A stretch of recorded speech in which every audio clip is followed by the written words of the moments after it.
ನಮಸ್ಕಾರ, ಕೆಸಿಎನ್ ವಾರ್ತೆಗಳಿಗೆ ಸ್ವಾಗತ. ಮೊದಲಿಗೆ ಮುಖ್ಯಾಂಶಗಳು.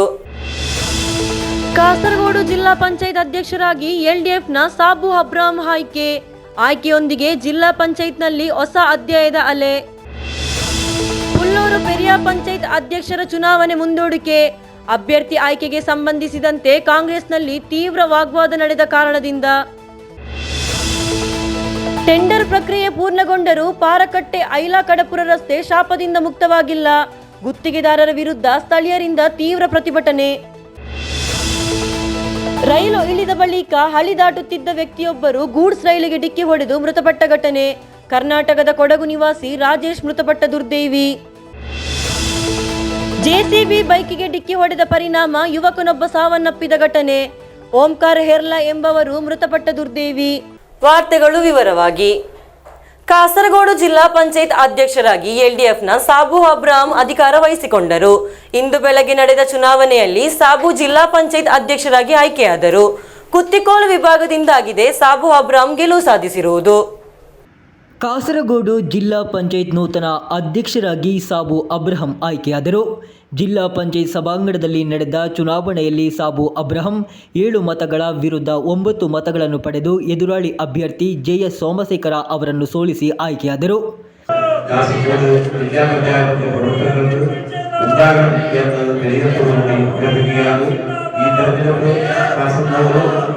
വളരെ ഭംഗിയായ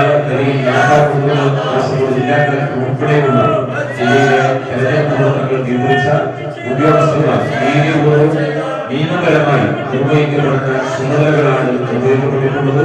ആ നിലയിൽ ജില്ലയിലെ തെരഞ്ഞെടുപ്പ് പ്രവർത്തനങ്ങൾക്കെല്ലാം 6 മാസം കൊടുത്തിട്ടുള്ള മുഴുവൻ ഉദ്യോഗസ്ഥരും അതോടൊപ്പം എല്ലാ രാഷ്ട്രീയ പാർട്ടി പ്രതിനിധികളെയും ഉൾപ്പെടെ ഇതുമായി സ്വീകരിച്ച മുഴുവൻ ആളുകളോടും ഹൃദയപൂർവ്വം നന്ദി അറിയിക്കുകയാണ്. മാധ്യമ സുഹൃത്തുക്കൾ ഉൾപ്പെടെയുള്ള എല്ലാ ആളുകളോടും തുടർന്ന് കാസർഗോഡിന്റെ സുന്ദരമായ വികസന പ്രവർത്തനങ്ങൾക്ക് എല്ലാവരുടെയും സഹായം അഭ്യർത്ഥിച്ചുകൊണ്ട് ഞാൻ എന്റെ വാക്കുകൾ സമാപിക്കുന്നു. ಸಾಬು ಅಬ್ರಾಹಂ ಕುತ್ತಿಕೋಲು ವಿಭಾಗದ ಪ್ರತಿನಿಧಿಯಾಗಿದ್ದಾರೆ. ಒಬ್ಬ ಸದಸ್ಯರು ಮತದಾನದಿಂದ ದೂರ ಸರಿದಿದ್ದಾರೆ. ಒಬ್ಬ ಸದಸ್ಯರು ಸಮಯಕ್ಕೆ ಸರಿಯಾಗಿ ಹಾಜರಾಗದ ಕಾರಣ ಚುನಾವಣೆಯಲ್ಲಿ ಮತ ಚಲಾಯಿಸಲು ಸಾಧ್ಯವಾಗಲಿಲ್ಲ. ಚುನಾವಣಾಧಿಕಾರಿ ಜಿಲ್ಲಾಧಿಕಾರಿ ಕೆ ಇಂಬಶೇಖರ್ ಚುನಾವಣಾ ಪ್ರಕ್ರಿಯೆಗಳ ಮೇಲ್ವಿಚಾರಣೆ ನಡೆಸಿದರು. ಜಿಲ್ಲಾ ಪಂಚಾಯತ್ ಅಧ್ಯಕ್ಷರಾಗಿ ಆಯ್ಕೆಯಾದ ಸಾಬು ಅಬ್ರಾಹಂ ಪ್ರಮಾಣ ವಚನ ಸ್ವೀಕರಿಸಿ ಅಧಿಕಾರ ವಹಿಸಿಕೊಂಡರು. ಜಿಲ್ಲಾಧಿಕಾರಿ ಕೆ ಇಂಬಶೇಖರ್ ಪ್ರಮಾಣ ವಚನ ಬೋಧಿಸಿದರು. ಸಹಾಯಕ ಚುನಾವಣಾಧಿಕಾರಿ ADMP ಅಖಿಲ್ ಹಾಗೂ ಜಿಲ್ಲಾ ಪಂಚಾಯತ್ ಕಾರ್ಯದರ್ಶಿ S ಬಿಜು ಚುನಾವಣಾ ಪ್ರಕ್ರಿಯೆಗಳಲ್ಲಿ ಭಾಗವಹಿಸಿದರು. ಕಾಸರಗೋಡು ಜಿಲ್ಲಾ ಪಂಚಾಯತ್ ಅಧ್ಯಕ್ಷರ ಚುನಾವಣೆಯನ್ನು ಜನತಾ ಪ್ರಾತಿನಿಧ್ಯ ಕಾಯ್ದೆಯ ನಿಬಂಧನೆಗಳು ಹಾಗೂ ರಾಜ್ಯ ಚುನಾವಣಾ ಆಯೋಗದ ಮಾರ್ಗಸೂಚಿಗಳನ್ನು ಕಟ್ಟುನಿಟ್ಟಾಗಿ ಅನುಸರಿಸಿ ನಡೆಸಲಾಯಿತು. ಇದಕ್ಕೆ ವಿರುದ್ಧವಾದ ಆರೋಪಗಳು ಆಧಾರರಹಿತವಾಗಿವೆ ಎಂದು ಜಿಲ್ಲಾ ಚುನಾವಣಾಧಿಕಾರಿಯಾಗಿರುವ ಇಂಬಶೇಖರ್ ಹೇಳಿದರು. ಚುನಾವಣಾ ಪ್ರಕ್ರಿಯೆಗಳು ಬೆಳಗ್ಗೆ 10:30ಕ್ಕೆ ಪ್ರಾರಂಭವಾಯಿತು. ಮಂಜೇಶ್ವರ ವಿಭಾಗದಿಂದ ಆಯ್ಕೆಯಾದ ಸದಸ್ಯ ಆ ಸಮಯದಲ್ಲಿ ಸಭೆಯಲ್ಲಿ ಇರಲಿಲ್ಲ. ಸದಸ್ಯರು ತಡವಾಗಿ ಬಂದ ಕಾರಣ ಮತ ಚಲಾಯಿಸಲು ಸಾಧ್ಯವಾಗಲಿಲ್ಲ ಎಂದು ಸ್ಪಷ್ಟಪಡಿಸಲಾಯಿತು. News bureau, Kasaragod. ಹುಲ್ಲೂರು ಪೆರಿಯ ಪಂಚಾಯತ್ ಅಧ್ಯಕ್ಷರ ಚುನಾವಣೆ ಮುಂದೂಡಲಾಗಿದೆ. ಅಭ್ಯರ್ಥಿ ಆಯ್ಕೆಗೆ ಸಂಬಂಧಿಸಿದಂತೆ ಕಾಂಗ್ರೆಸ್ನಲ್ಲಿ ತೀವ್ರ ವಾಗ್ವಾದ ನಡೆದ ಕಾರಣ ಚುನಾವಣೆ ಮುಂದೂಡಲಾಗಿದೆ. ಬಿಜೆಪಿ ಸದಸ್ಯರೊಬ್ಬರು ಸಭೆಯಿಂದ ದೂರ ಸರಿದರು. ಅವರು ಗೈರು ಹಾಜರಾದರ ಬಳಿಕ ಚುನಾವಣೆಯನ್ನು ಸೋಮವಾರಕ್ಕೆ ಮುಂದೂಡಲಾಯಿತು. ಹುಲ್ಲೂರು ಪೆರಿಯ ಪಂಚಾಯತ್ನಲ್ಲಿ ಅಧ್ಯಕ್ಷರ ಚುನಾವಣೆಯನ್ನು ಮುಂದೂಡಲಾಗಿದೆ. ಅಭ್ಯರ್ಥಿ ಆಯ್ಕೆಗೆ ಸಂಬಂಧಿಸಿದಂತೆ ಕಾಂಗ್ರೆಸ್ನಲ್ಲಿ ತೀವ್ರ ವಾಗ್ವಾದ ನಡೆದ ಕಾರಣ ಚುನಾವಣೆ ಮುಂದೂಡಲಾಗಿದೆ.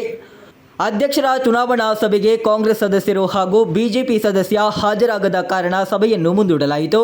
19 ಸದಸ್ಯರ ಪಂಚಾಯತ್ನಲ್ಲಿ 2 ಪಕ್ಷಗಳು ತಲಾ 9 ಸ್ಥಾನಗಳನ್ನು ಹೊಂದಿವೆ. 1 ಸ್ಥಾನ ಬಿಜೆಪಿಗೆ ಇದೆ. ಬಿಜೆಪಿ ಸದಸ್ಯ ಯಾರನ್ನು ಬೆಂಬಲಿಸದಿದ್ದರೆ ಪಂಚಾಯತ್ ಅಧ್ಯಕ್ಷರನ್ನು ಡ್ರಾ ಮೂಲಕ ಆಯ್ಕೆ ಮಾಡಬೇಕಾಗಿತ್ತು. ಆದರೂ ಚುನಾವಣೆಯ ಸಮಯದಲ್ಲಿ ಸಹ ಅಧ್ಯಕ್ಷರ ಅಭ್ಯರ್ಥಿಯ ಕುರಿತು ಕಾಂಗ್ರೆಸ್ನಲ್ಲಿ ವಿವಾದ ಮುಂದುವರಿಯಿತು. ಈ ಕಾರಣದಿಂದ ಕಾಂಗ್ರೆಸ್ ಸದಸ್ಯರು ಸಭೆಗೆ ಹಾಜರಾಗಲಿಲ್ಲ. ಕಾಂಗ್ರೆಸ್ನ ಉಷಾ ಎನ್ ನಾಯರ್ ಅವರನ್ನು ಅಭ್ಯರ್ಥಿಯನ್ನಾಗಿ ಮಾಡಬೇಕೆಂದು ಕಾಂಗ್ರೆಸ್ ಸದಸ್ಯರ ಒಂದು ವರ್ಗ ವಾದಿಸಿತು.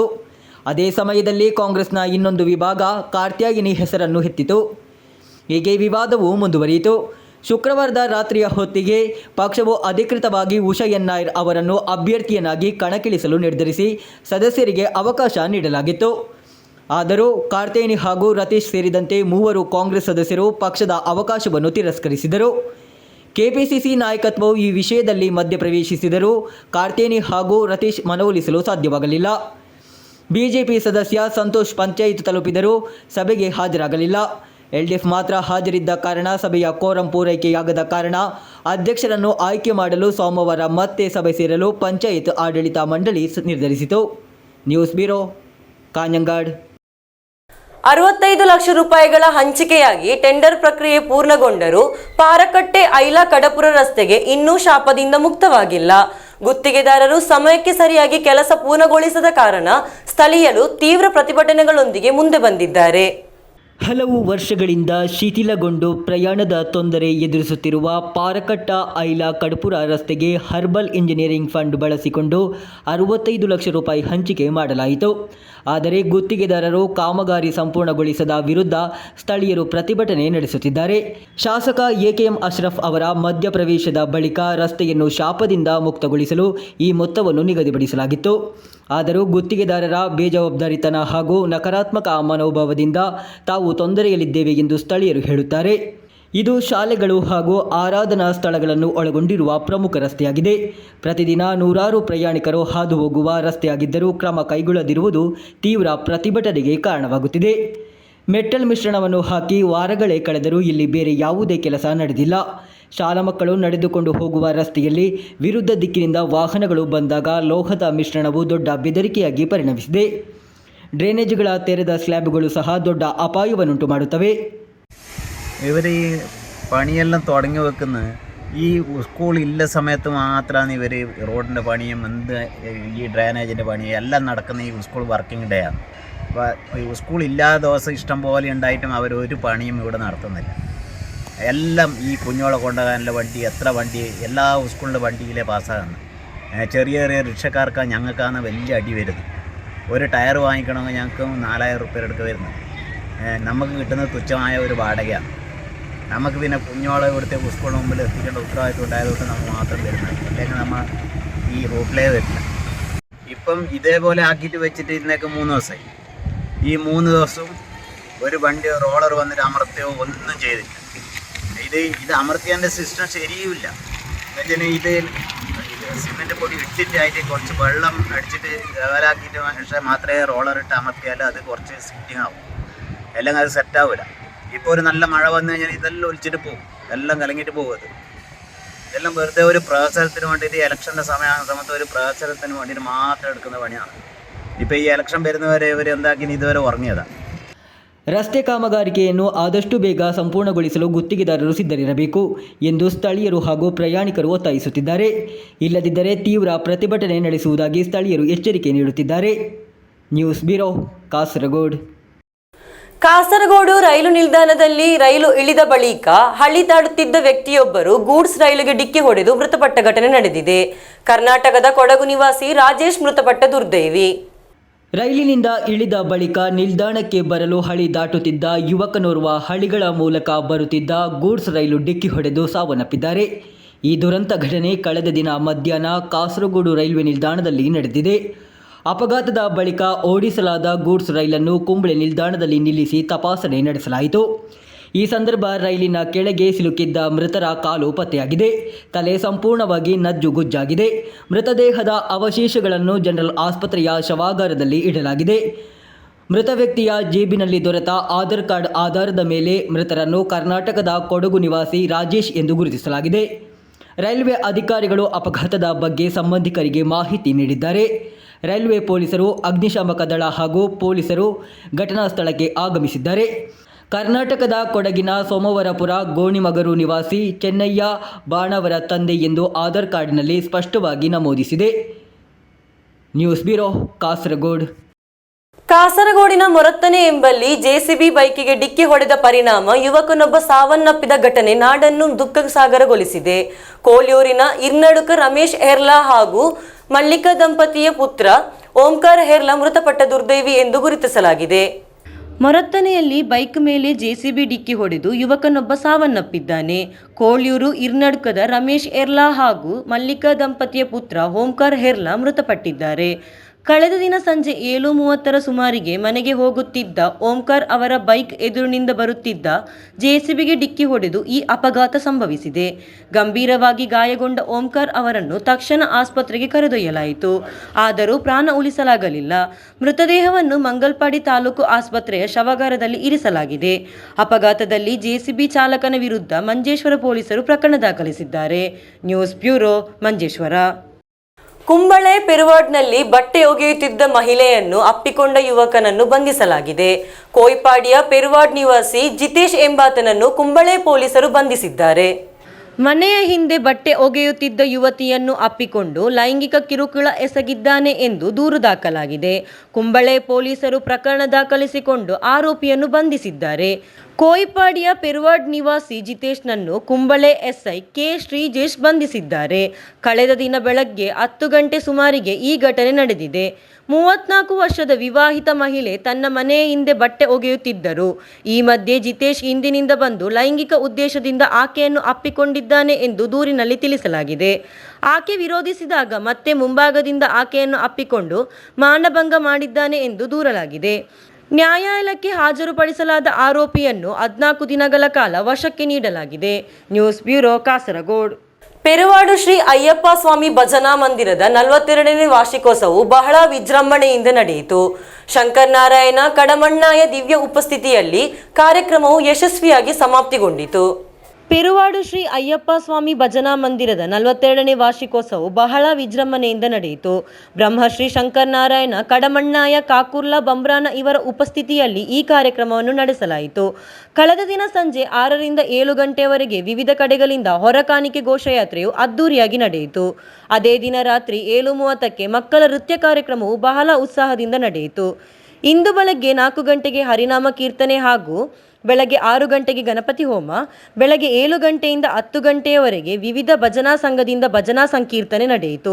ಮಧ್ಯಾಹ್ನ 12:30ಕ್ಕೆ ಮಹಾಪೂಜೆ ಹಾಗೂ 1 ಗಂಟೆಗೆ ಅನ್ನಪ್ರಸಾದ ವಿತರಣೆ ನಡೆಯಲಿದೆ. ರಾತ್ರಿ ಮಹಾಪೂಜೆಯೊಂದಿಗೆ ಈ ಕಾರ್ಯಕ್ರಮವು ಮುಕ್ತಾಯಗೊಳ್ಳಲಿದೆ. News bureau, Kasaragod. ಹೊಸದುರ್ಗ ಸರ್ಕಾರಿ ಹೈಯರ್ ಸೆಕೆಂಡರಿ ಶಾಲೆಯಲ್ಲಿ ನಡೆದ ರೋವರ್ಸ್ ಆ್ಯಂಡ್ ರೇಂಜರ್ಸ್ಗಳ 3 ದಿನಗಳ ವಾರ್ಷಿಕ ಶಿಬಿರ ಸಮಾಪ್ತಿಗೊಂಡಿತು. ಹೊಸದುರ್ಗ ಸರ್ಕಾರಿ ಹೈಯರ್ ಸೆಕೆಂಡರಿ ಶಾಲೆಯಲ್ಲಿ ನಡೆದ ರೋವರ್ಸ್ ಆ್ಯಂಡ್ ರೇಂಜರ್ಸ್ನ 3 ದಿನಗಳ ವಾರ್ಷಿಕ ಶಿಬಿರ ಮುಕ್ತಾಯಗೊಂಡಿತು. ಕಾಸರಗೋಡು ಜಿಲ್ಲಾ ಅಬಕಾರಿ ಸಹಾಯಕ ಆಯುಕ್ತ ಅನ್ವರ್ ಸಾದತ್ ಶಿಬಿರವನ್ನು ಉದ್ಘಾಟಿಸಿದರು. ಮಕ್ಕಳಿಗೆ ಸ್ವಾವಲಂಬನೆ ಸಾಧಿಸಲು ಹಾಗೂ ಕಠಿಣ ಪರಿಸ್ಥಿತಿಯನ್ನು ನಿವಾರಿಸಲು ಶಕ್ತಿಯನ್ನು ಸಹ ಶಿಕ್ಷಣ ಶಿಬಿರಗಳು ಒದಗಿಸುತ್ತವೆ ಎಂದು ಹೇಳಿದರು. ಪಿಟಿಎ ಅಧ್ಯಕ್ಷ ಪಿ ಗಂಗಾಧರನ್ ಕಾರ್ಯಕ್ರಮದ ಅಧ್ಯಕ್ಷತೆ ವಹಿಸಿದರು. ವಾರ್ಡ್ ಕೌನ್ಸಿಲರ್ ಚಂದ್ರನ್ ಮಾಸ್ಟರ್ ಮುಖ್ಯ ಅತಿಥಿಯಾಗಿದ್ದರು. ಪ್ರಾಂಶುಪಾಲ ಡಾಕ್ಟರ್ ಎ.ವಿ. ಸುರೇಶ್ ಬಾಬು ಸ್ವಾಗತಿಸಿದರು. ಎನ್ ಸದಾಶಿವನ್, ಬಿಸ್ಮಿತಾ ಸಲೀಂ, ಎಂಪಿ ರಾಜೇಶ್, ಇಬ್ರಾಹಿಂ ಪಳ್ಳಿಕರ ಮುಂತಾದವರು ಮಾತನಾಡಿದರು. ಡಾಕ್ಟರ್ ಕಲೇಶ್ ಮಾಣಿಯಟ್ ಶಿಬಿರ ವಿವರಣೆ ನೀಡಿದರು. ವಿ ದಿವ್ಯಾ ಧನ್ಯವಾದವಿತ್ತರು. ವಿವಿಧ ಸಮಯದಲ್ಲಿ ನಡೆದ ತರಬೇತಿ ಕಾರ್ಯಕ್ರಮವನ್ನು Manoj Kumar VV, Shiju Cheruppula, Anil KT, Prasanna TK, Noufal KP ಮುಂತಾದವರು ಮುನ್ನಡೆಸಿದರು. ಸ್ವಯಂ ಸೇವಕರು ಕಾಂಜಂಗಡ್ ಅಗ್ನಿಶಾಮಕ ಹಾಗೂ ರಕ್ಷಣಾ ಕೇಂದ್ರಕ್ಕೆ ಭೇಟಿ ನೀಡಿ ವಿಪತ್ತು ನಿರ್ವಹಣೆ ಹಾಗೂ ಪ್ರಥಮ ಚಿಕಿತ್ಸೆಯ ಬಗ್ಗೆ ಪ್ರಾಯೋಗಿಕ ಜ್ಞಾನ ಪಡೆದರು. ಶಿಬಿರಾರ್ಥಿಗಳು ರಾಣಿಪುರಕ್ಕೆ ಟ್ರಕ್ಕಿಂಗ್ ನಡೆಸಿದರು. News bureau, Hosdurg. ಕಾಸರಗೋಡಿನಲ್ಲಿ ಹೊಸ ವರ್ಷದ ಬೃಹತ್ ಸಂಗೀತ ಕಾರ್ಯಕ್ರಮವನ್ನು ಆಯೋಜಿಸುತ್ತಿದೆ. ಕಾಸರಗೋಡು ಆರ್ಟ್ಸ್ ಫೋರಂ ಅಲೈನ್ಸ್ ಕ್ಲಬ್ಬಿನ ಇಂಟರ್ನ್ಯಾಷನಲ್ ಹಾಗೂ ಕಲಾ ಕಾಸರಗೋಡು ಸಂಯುಕ್ತವಾಗಿ ಆಯೋಜಿಸಲಿರುವ Rang Barse the colours of unity ಕಾರ್ಯಕ್ರಮದ ಪೂರ್ವಭಾವಿ ಪೋಸ್ಟರ್ ಅನ್ನು ಬಿಡುಗಡೆ ಮಾಡಲಾಯಿತು. ಹೊಸ ವರ್ಷದ ಆಶಯದಲ್ಲಿ ಕಾಸರಗೋಡು ಮೆಗಾ ಸಂಗೀತ ಕಾರ್ಯಕ್ರಮವನ್ನು ಆಯೋಜಿಸುತ್ತಿದೆ. Kasaragod art forum, alliance club international ಹಾಗೂ ಕಲಾ ಕಾಸರಗೋಡು ಸಂಯುಕ್ತವಾಗಿ ಆಯೋಜಿಸಲಿರುವ Rang Barse the colour of unity ಕಾರ್ಯಕ್ರಮದ ಪೂರ್ವಭಾವಿಯಾಗಿ ಪೋಸ್ಟರ್ ಬಿಡುಗಡೆ ಕಾರ್ಯಕ್ರಮ ನಡೆಯಿತು. ಖತ್ತರ್ ಪ್ರಮುಖ ಉದ್ಯಮಿ ಎಂಪಿ ಶಾಫಿ ಹಾಜಿ ಪೋಸ್ಟರ್ ಬಿಡುಗಡೆ ಮಾಡಿದರು. ಮಾಜಿ ನಗರಸಭಾ ಅಧ್ಯಕ್ಷ ಅಬ್ಬಾಸ್ ಬೇಗಂ, ನಿಯೋಜಿತ ಉಪಾಧ್ಯಕ್ಷ ಕೆಎಂ ಹನೀಫಾ, ಬಹ್ರೇನ್ ಕೆಎಂಸಿಸಿ ಉಪಾಧ್ಯಕ್ಷ Shafi Parakatta, TA Shafi, doctor CT Mohammed Mustafa, Rafeeq Naimar Moola, Umar Panalam, Ibrahim Bangod, Sanam Kunil, Noushad Baikara, Nasir Leen, Siddique Oman, Abdul Rahman Chowki ಮುಂತಾದವರು ಮಾತನಾಡಿದರು. ಶಾಫಿ ಎ ನಿಲ್ಲಿಕ್ಕನ್ನು ಸ್ವಾಗತಿಸಿದರು. ಡಿಸೆಂಬರ್ 31ರಂದು ಸಂಜೆ 7 ಗಂಟೆಯಿಂದ ಕಾಸರಗೋಡಿನಲ್ಲಿ ಸಂಧ್ಯಾರಾಗದಿಂದ ಕಾರ್ಯಕ್ರಮ ಆಯೋಜಿಸಲಾಗುವುದು. ಕಲ್ಲಿಕೋಟೆ B2 ಭಾಷಾ ಆಯೋಜಿಸಲಿರುವ ಗಾನಮೇಳ, ಡಿಜೆ, ಬೆಂಕಿ ನೃತ್ಯ, ಸೋಲೋ, ವೈಲಿನ್ ವಾದನ ಹಾಗೂ ಜನಪದ ಗೀತೆಗಳು ಪ್ರದರ್ಶನಗೊಳ್ಳಲಿದೆ. News bureau, Kasaragod. ಚುಕ್ಕಿನಡ್ಕ ಶ್ರೀ ಅಯ್ಯಪ್ಪ ಭಜನಾ ಮಂದಿರದಲ್ಲಿ ಶ್ರೀ ಅಯ್ಯಪ್ಪ ದೀಪೋತ್ಸವ ಭಕ್ತಿಯ ವಾತಾವರಣದಲ್ಲಿ ನಡೆಯಿತು. ಈ ಪ್ರಯುಕ್ತ ನಡೆದ ಸಾಂಸ್ಕೃತಿಕ ಕಾರ್ಯಕ್ರಮದಲ್ಲಿ ಡಾಕ್ಟರ್ ವಾಣಿಶ್ರೀ ಕಾಸರಗೋಡು ನೇತೃತ್ವದ ಗಡಿನಾಡ ಕನ್ನಡ ಸಾಹಿತ್ಯ ಸಾಂಸ್ಕೃತಿಕ ಸಂಸ್ಥೆ ಕಾಸರಗೋಡು ವತಿಯಿಂದ 145ನೇ ವೈವಿಧ್ಯಮಯ ನಿತ್ಯ ನೂತನ ಆಕರ್ಷಕ ಸಾಂಸ್ಕೃತಿಕ ಕಾರ್ಯಕ್ರಮ ಜರುಗಿತು. ಚುಕ್ಕಿನಡ್ಕ ಶ್ರೀ ಅಯ್ಯಪ್ಪ ಭಜನಾ ಮಂದಿರದಲ್ಲಿ ಶ್ರೀ ಅಯ್ಯಪ್ಪ ದೀಪೋತ್ಸವದ ಪ್ರಯುಕ್ತ ನಡೆದ ಸಾಂಸ್ಕೃತಿಕ ಕಾರ್ಯಕ್ರಮದಲ್ಲಿ ಡಾಕ್ಟರ್ ವಾಣಿಶ್ರೀ ಕಾಸರಗೋಡು ನೇತೃತ್ವದ ಗಡಿನಾಡ ಕನ್ನಡ ಸಾಹಿತ್ಯ ಸಾಂಸ್ಕೃತಿಕ ಸಂಸ್ಥೆ ಕಾಸರಗೋಡು ವತಿಯಿಂದ 145ನೇ ವೈವಿಧ್ಯಮಯ ನಿತ್ಯ ನೂತನ ಆಕರ್ಷಕ ಸಾಂಸ್ಕೃತಿಕ ಕಾರ್ಯಕ್ರಮ ಜರುಗಿತು. ಪ್ರಜ್ವಲ್ ಚುಕ್ಕಿನಡ್ಕ ಸ್ವಾಗತಿಸಿದರು. ಸಂಸ್ಥೆಯ ದಾಖಲೆ ಸಾಧಕಿ ಪ್ರೀತಿಕಾ ಗುರುಪ್ರಸಾದ್ ಅವರ ಅಮೋಘ ರಿಂಗ್ ನೃತ್ಯ ಎಲ್ಲರನ್ನೂ ಆಕರ್ಷಿಸಿತು. ಯೋಗ ನೃತ್ಯ ಪ್ರಸ್ತುತಿ ನೀಡಿದ ಸಂಸ್ಥೆಯ ಬಹುವಿಧ ನೃತ್ಯ ಕಲಾವಿದೆ ತನುಷಾ ಬಲ್ಲಾಳ್ ಅವರನ್ನು ಎಲ್ಲರೂ ಸ್ವಾಗತಿಸಿದರು. ಕಾರ್ಯಕ್ರಮದಲ್ಲಿ ಸಂಸ್ಥೆಯ ಅಪ್ರತಿಮ ನೃತ್ಯ ರತ್ನಗಳಾದ ವಿನ್ಯಾ, ಲಕ್ಷ್ಮೀಪ್ರಿಯಾ, ವಂಶಿಕಾ, ಪ್ರಜ್ಞಾ, ಪೃಥ್ವಿಕಾ ಮುಂತಾದವರು ಭಾಗವಹಿಸಿ ತಮ್ಮ ಪ್ರತಿಭಾ ಕೌಶಲ್ಯವನ್ನು ಮೆರೆದರು. ಅಪಾರ ಕಲಾಭಿಮಾನಿಗಳು ಸೇರಿದ ಈ ಕಾರ್ಯಕ್ರಮದಲ್ಲಿ ಸಂಸ್ಥೆಯ ಕಲಾವಿದರಿಗೆ ಸಂಸ್ಥೆಯ ವತಿಯಿಂದ ಗೌರವ ಸ್ಮರಣಿಕೆ ನೀಡಿ ಪುರಸ್ಕರಿಸಲಾಯಿತು. ಸಂಸ್ಥೆಯ ಸ್ಥಾಪಕ ಅಧ್ಯಕ್ಷೆ ಡಾಕ್ಟರ್ ವಾಣಿಶ್ರೀ ಕಾಸರಗೋಡು ಅವರಿಗೆ ಹಾಗೂ ಎಲ್ಲ ಕಲಾವಿದರಿಗೆ ಮಂದಿರದ ವತಿಯಿಂದ ಶ್ರೀ ಅಯ್ಯಪ್ಪ ದೇವರ ಅನುಗ್ರಹ ಪತ್ರ ಕೊಟ್ಟು ಮುಂದಿನ ಎಲ್ಲ ಕಾರ್ಯಕ್ಕೆ ಹರಸಲಾಯಿತು. ಮಂಜುಮಾನ್ಯ ಧನ್ಯವಾದವಿತ್ತರು. ಕಾರ್ಯಕ್ರಮದಲ್ಲಿ ಗಣ್ಯರಾದ ವೆಂಕಟೇಶ್ವರಿ, ಅಚ್ಯುತ ಭಟ್, ಕಾರ್ಯಕ್ರಮದ ಸಂಯೋಜಕರಾದ ಚೈತ್ರ, ನಾರಾಯಣ ಗುರುಸ್ವಾಮಿ, ಮಂಜು ಪ್ರಜ್ವಲ್, ಅಕ್ಷತಾ ಮುಂತಾದವರು ಉಪಸ್ಥಿತರಿದ್ದರು. News bureau, Kasaragod. ಕೊನೆಯಲ್ಲಿ ಮತ್ತೊಮ್ಮೆ ಮುಖ್ಯಾಂಶಗಳು.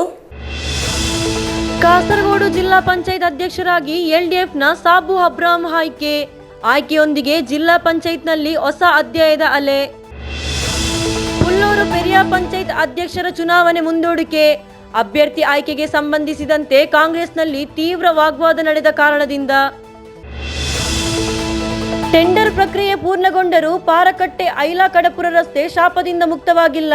ಗುತ್ತಿಗೆದಾರರ ವಿರುದ್ಧ ಸ್ಥಳೀಯರಿಂದ ತೀವ್ರ ಪ್ರತಿಭಟನೆ. ರೈಲು ಇಳಿದ ಬಳಿಕ ಹಳಿ ದಾಟುತ್ತಿದ್ದ ವ್ಯಕ್ತಿಯೊಬ್ಬರು ಗೂಡ್ಸ್ ರೈಲಿಗೆ ಡಿಕ್ಕಿ ಹೊಡೆದು ಮೃತಪಟ್ಟ ಘಟನೆ. ಕರ್ನಾಟಕದ ಕೊಡಗು ನಿವಾಸಿ ರಾಜೇಶ್ ಮೃತಪಟ್ಟ ದುರ್ದೈವಿ. JCB ಬೈಕಿಗೆ ಡಿಕ್ಕಿ ಹೊಡೆದ ಪರಿಣಾಮ ಯುವಕನೊಬ್ಬ ಸಾವನ್ನಪ್ಪಿದ ಘಟನೆ. ಓಂಕಾರ ಹೆರ್ಲಾ ಎಂಬವರು ಮೃತಪಟ್ಟ ದುರ್ದೈವಿ. ಇಂದಿನ ವಾರ್ತಾ ಸಂಚಿಕೆ ಇಲ್ಲಿಗೆ ಮುಕ್ತಾಯವಾಯಿತು. ಮುಂದಿನ ವಾರ್ತಾ ಸಂಚಿಕೆಯೊಂದಿಗೆ ಮತ್ತೆ ಭೇಟಿಯಾಗೋಣ. ವಂದನೆಗಳು.